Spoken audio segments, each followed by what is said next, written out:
One of the fun things about YouTube is that the algorithm will throw up all sorts of random videos at you. And right now the YouTube algorithm has decided that I'm interested in Warren Buffett. I'm not really, to be honest, but I did watch a video in which he was giving a speech, and I was really struck by it. And the reason why I was struck by it, because he was talking about what he looks for in people when he recruits, when he hires people. And he says in order, integrity, intelligence, and energy. And he made the point that without integrity, the other two things are pointless. And I thought that was a really interesting, insightful comment by him. And I wanted to apply that in negotiation setting. So let's think about all the negotiation examples that I have talked about in my videos and any other examples I've not talked about or referred to. And think about the role of integrity and what it might play in those negotiations. So, of course, in any sort of political type of negotiation, integrity might be seen in short supply, maybe. But in any type of business negotiation, integrity is going to be crucial. Money is going to be at play. Businesses can, survive, grow, or fall on the basis of someone's integrity. So when it comes to any type of negotiation, I will usually talk about credibility. But perhaps that's my mistake. Perhaps I should also talk about integrity. So let's switch this a little bit wider to some of the topics we talked about more recently. Things like Brexit, for example. Now, Brexit as a concept was politically divisive. Everyone knows that. But I think the problem with Brexit wasn't just that. It was this concept of integrity, or lack thereof. And this is why you could never get any consensus on Brexit, post a referendum. Because it could be those who voted for Remain, even perhaps some of those who voted for Brexit, didn't really see it as a trustworthy concept, as a trustworthy process. Perhaps that's all in the past. But let's take to the present time. Look at all those free trade agreements. Look at the arguments about the Northern Ireland Protocol. Look about what's happening with migrants in the Channel. And there's a common theme through any of those issues when you look at them. And that common theme is integrity. So what does it mean? Well, it kind of means that when the likes of Lord Frost or Boris Johnson are trying to negotiate on the UK's behalf for example, the Northern Ireland Protocol, it is already automatically assumed that they will approach those negotiations with no integrity. Let's be honest, it doesn't matter which side of the coin of the Brexit vote you went for. Even if you strongly believe in Brexit, and still do, and you may have good reasons for it. But do you believe that Boris Johnson or Lord Frost are acting with integrity? And I'd be very surprised if even more than a fraction of people would say yes to that question.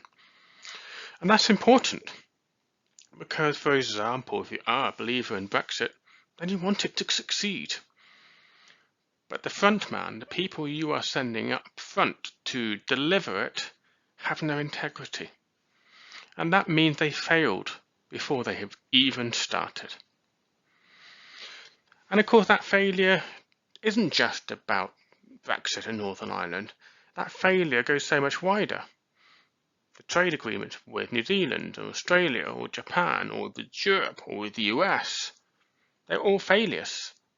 You can't scrutinise them in any depth and not pick out a whole host of different failures. COP26. Now COP26 might be a bit different.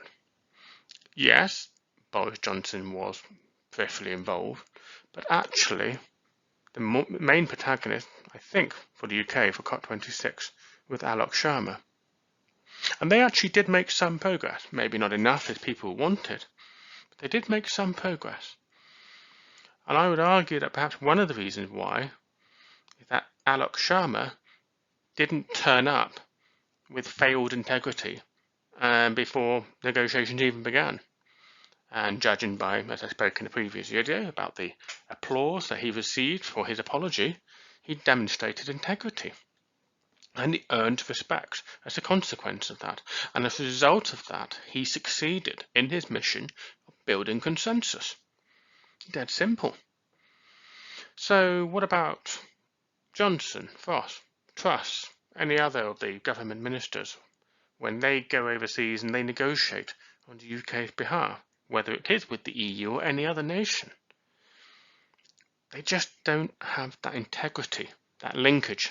They've got that stain of corruption, that stain of incompetence, and all sorts of failed politics that surrounds it. I'm not trying to make a political point here.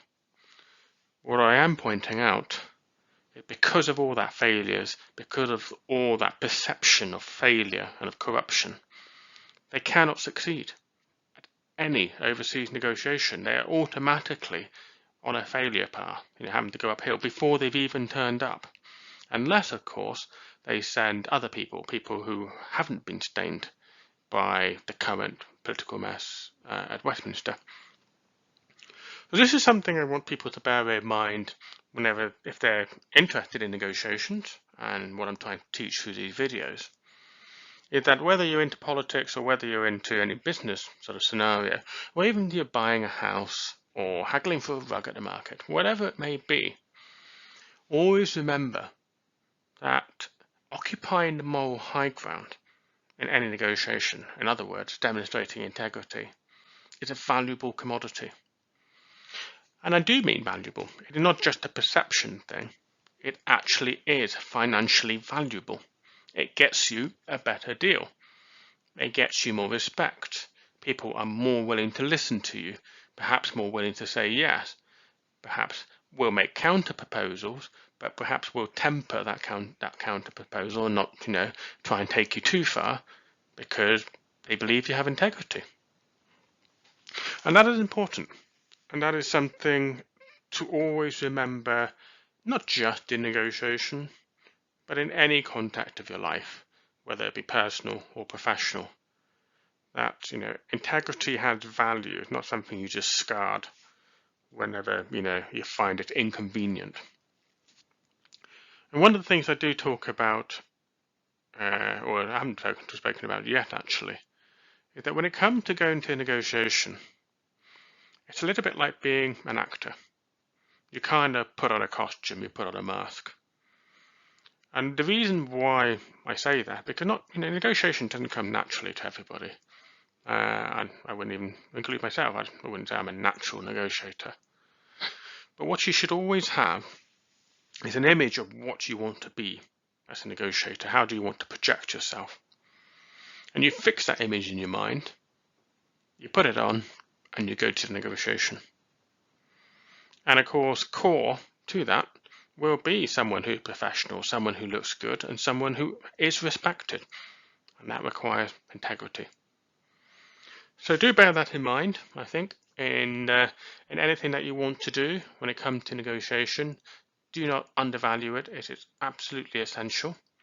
And of course, when looking at the political event or international events going on at the moment, and if you wish to analyse them, then don't be afraid to use the word integrity. Which party is demonstrating integrity during this negotiation? That is a very important question to ask, and in asking that, you start to drill down a little bit deeper into what has actually happened in that negotiation, and possibly even making it a bit of a prediction as to how that will turn out on the basis of asking that sort of question. It's a little short video on just a topic that randomly occurred to me today. I hope you found that interesting.